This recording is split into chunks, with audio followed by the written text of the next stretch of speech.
What's going on, guys? It's Brandon back here again today for a finalist video. I did the champions video on the Florida Panthers. My mind just went nothing for a second. It's been a week since I posted. I did not mean to do that. I just had very little time. I was very busy.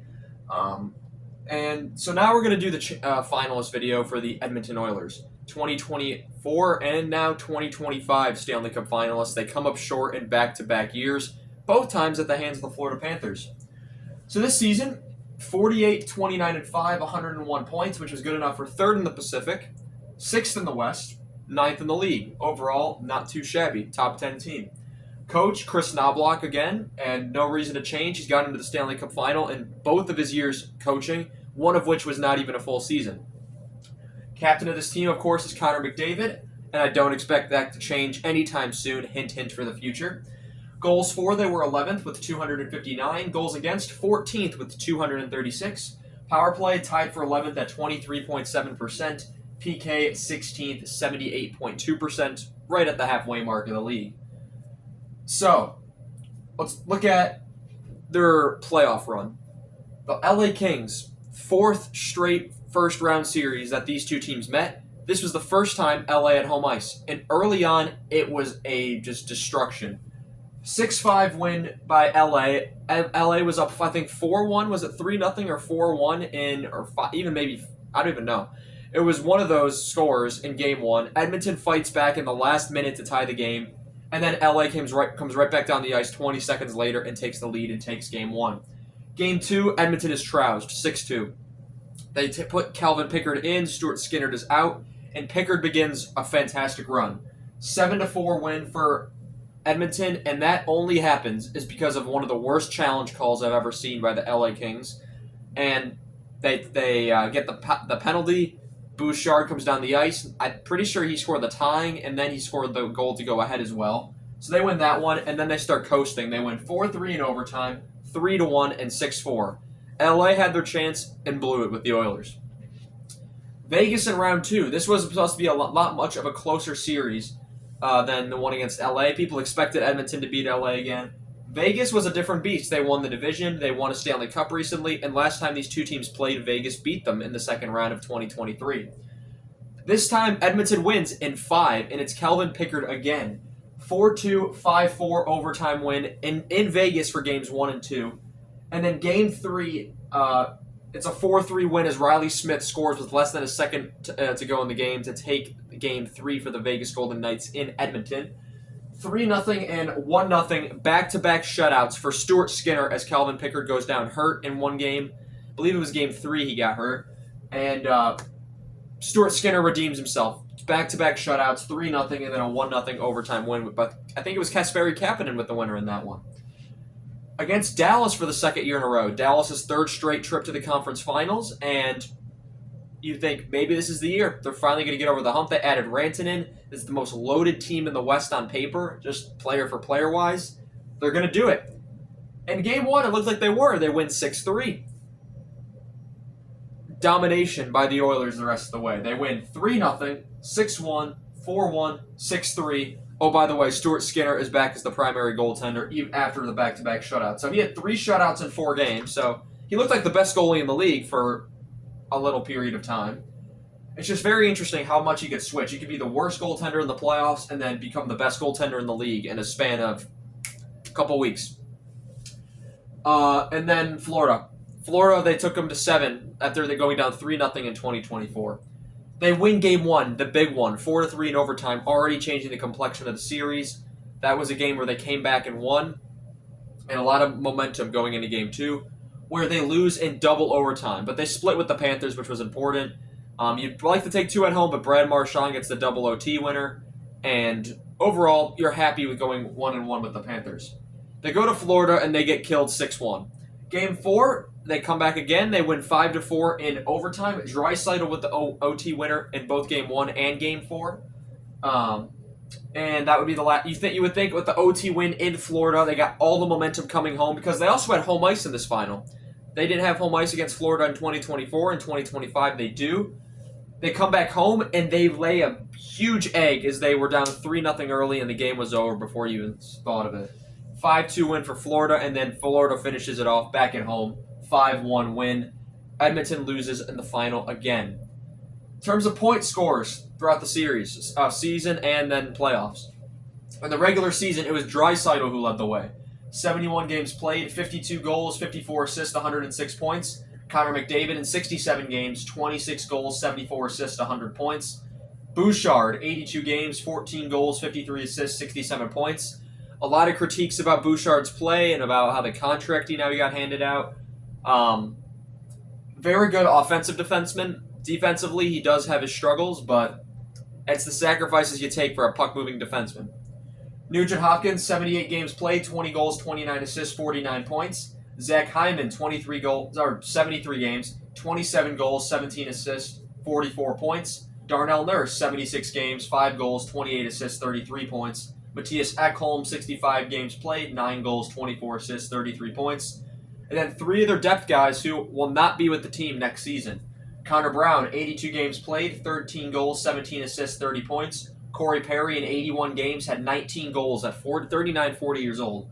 11 assists, 30 points. Jeff Skinner in his first time ever in the playoffs. 72 games played, 16 goals, 13 assists, 29 points. Stuart Skinner in the regular season, 51 games played. He went 26, 18, and 4. 3 shutouts with an .896 save percentage and a 2.81 goals against average. Calvin Pickard in 36 games, 22, 10, and 1. No shutouts, but a .900 save percentage and a 2.71 goals against average. In the playoffs, Draisaitl leads the way as well. 22 games played, well, kind of. Him and McDavid tie, but Draisaitl has more goals. 11 goals, 22 assists, 33 points for Draisaitl. McDavid, the same amount of games, 7 goals, 26 assists, same amount of points, 33 as Draisaitl. Bouchard, 10-point drop-off now. 22 games played, 7 goals, 16 assists, 23 points. Nugent Hopkins in 22 games, 6 goals, 14 assists, 20 points. Corey Perry, 22 games played, 10 goals at age 40, 4 assists, 14 points. Evander Kane, who was injured the entire regular season and did not play. He played in the playoffs. 21 games played, 6 goals, 6 assists, 12 points. Another one that's moved on. Zach Hyman, 15 games played after he was hurt. They really missed him in the final. Maybe he was in the final, things go different. 5 goals, 6 assists, 11 points in 15 games. Jake Wollman, who they added at the deadline, 22 games played, 2 goals, 8 assists, 10 points. Podkolzin looked real good. 22 games played, 3 goals, 7 assists, 10 points. And Connor Brown, 20 games played, 3 goals, 7 assists. No, that's Podkolzin. 5 goals, 4 assists, 9 points. I knew that sounded weird when I said it. Stuart Skinner, 15 games played, 7-7, 3 shutouts, 889 save percentage, and a 2.99 goals against average. Calvin Pickard played 10 games, 7-1, 0 shutouts, 886 save percentage, and a 2.85 goals against average. What does that tell me about the goaltending? They play better in front of one goaltender than they do in front of the other. Because when numbers are that lopsided, sometimes it could be a really bad goaltender, but their numbers are almost identical. Yes, Skinner has the 3 shutouts, 889, 886 save percentage, almost identical. Goals against average is not too far apart, 2.99, 2.85. This team simply played better in front of Pickard than they did Skinner. A lot of flack at Skinner, but he had 3 shutouts. So, I don't know. I think the Skinner hate has gotten kind of insane. I don't think some of the goals you led were pretty bad, but it's not as bad as some people are making it out to be. He is a usable goaltender. He is not like Arvid Soderblom 2 years ago now, 2024, or 23-24. He's more 24-25 Arvid Soderblom, who was actually really good. In fact, Soderblom's numbers were even better than this. Hall of Famers from this roster. We do this every time now. McDavid, Draisaitl, Perry. I think Perry gets in. McDavid and Draisaitl are first ballot no-brainers at this point. Perry's got all the hardware to do it, and his longevity and I'm surprised he hasn't even hit 1,000 points yet. But he's going to do it if he wants to keep playing, of course. The cap situation is interesting. Draisaitl's $14 million 8-year extension kicks in. He's 29 years old now. And that contract goes till 2033. And then you got McDavid. I separated each of these categories by a little bit here. Is more of their stars, their star defensemen, their depth guy. They're not depth guys, but they're good players around them. They're what the heck is this? And they're goaltending. So Draisaitl's got $14 million. McDavid's at $12.5 for one more year until 2026. He's 28. Will be the same age as Draisaitl when his extension kicks in. I'm 100% convinced at this point in time McDavid will sign an 8-year extension with Edmonton. He's proven to be an unselfish player. He's always, I think his captaincy is really strong, and I know a lot of people will disagree with that. His leadership, I think, is a lot more. Is a lot of the stuff we don't see, and I think he's a real, actual team player, despite what people will say was an expensive deal when he first got the $12.5 million. I remember when that deal was signed. People said it was too expensive and he's taking all the money for himself. He took a pay cut from what he could have got at that time. And I think he's going to take another pay cut here because he wants his team to win. They've been to back-to-back finals. He's won everything in this sport before the age of 30 except the Stanley Cup at this point. So for McDavid, I think he's going to be a team player once again. Bouchard and Nurse, their top two defensemen. Oh boy. 25 years. Bouchard's 25 years old. $10.5 million now. They got him signed until 2029. That's a 4-year deal. Darnell Nurse is 30. $9.25 million deal until 2030.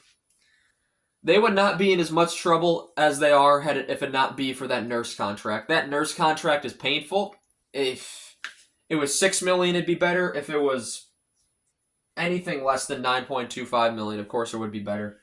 But just how much money Nurse gets for what he does, I mean, 33 points during the regular season, not in the top 10 in the points in the playoffs. Two-way game is decent, but better than Bouchard's. It's just so much money for a defenseman that no one really understood that contract at the time. Seth Jones making 9.5 made more sense than Nurse making 9.25, to say the least, because those were signed the same summer. They're good all-around players. These are guys that are making probably less money than they should. And they've been real good role players for this team. Zach Hyman, 33 years of age, which I was surprised at. $5.5 million until 2028. He's had a 50-goal season in the past. He had 27 goals his last season. If he stays healthy for the next 9 games, he would have hit 30. Maybe age is starting to catch up to him. Maybe he just had an off year. Maybe he bounces back to above the 50-point range next season. Nugent Hopkins, he's 32 years of age, which I can't believe, considering he was drafted first overall in 2011. $5.125 million until 2029. Nugent Hopkins' game was never offense first. He was a very solid two-way player, a Nico Hischier type player, and he probably should have got more Selke consideration in his career, but he had a 100-point season. He had 50 points this season, essentially, 20 goals, and so that's good value for what he's bringing right now, especially with the cap going up. Matthias Ekholm only has one more year, but that deal with Nashville turned out to be a pretty good look for Edmonton. Was hurt for a lot of this season, but $6 million until 2026. He's 35 years old. Will he walk in free agency? Will Edmonton look to retain him? If he has a good season, I don't see why not. Maybe at a lesser deal because of how much his age is going to start making him not decline. Yeah, we'll say decline. Obviously you're not as productive when you hit 35. It pretty much goes downhill from there. Unless you're some random guys like Rod Brindamore was pretty good after. Even Perron was pretty good. He's still pretty good at his age. I mean, last season he had a down year, but he's had his moments. Then we have a contract that I really don't even know what to say. 27-year-old Trent Frederick got an 8-year deal at $3.85 million per year. Frederick didn't look good in an Oilers uniform. He's, I'd argue, not even worth $4 million a year. He didn't jack in the playoffs. And he's extended until 2033. This is that Stan Bowman moment you look at and you go, what the heck did we just do? You put your hands in your face and you just look at the ground and say, why, God, why? Moving on, the goaltending. This team excels at they don't spend a lot of money on their goaltending, but that could also be a curse. Skinner makes 2.6 for one more year. Pickard makes $1 million until 2026 as well. Skinner's 26, Pickard's 33. Skinner is good for the value they have him at, 2.6, and Pickard's a steal for $1 million. He's proved very reliable, and they've got into the finals back-to-back years with this goaltending, yet people are complaining. Did they miss out on John Gibson? Yes, but it's not as bad, I think, as people think. You have to work on the depth of this team. You have to work on The defense was actually quite solid. I can't even complain about that. There were some games where they were shaky, but when they were on, they were on. Goaltending's iffy, but I definitely think it's more of a depth problem than it is a goaltending problem here in Edmonton. They're getting some reinforcements, though. Matthew Savoy apparently is looking to get a full-time spot, according to the Oilers, and especially as a great penalty killer, which he showed in Bakersfield. And Isaac Howard was acquired from the Tampa Bay Lightning, wouldn't sign there. They sent Sam O'Reilly, I believe it was, over to Tampa Bay for him. So Isaac Howard looking to be some scoring depth. Savoy, I'm not sure how you pronounce that, to be honest.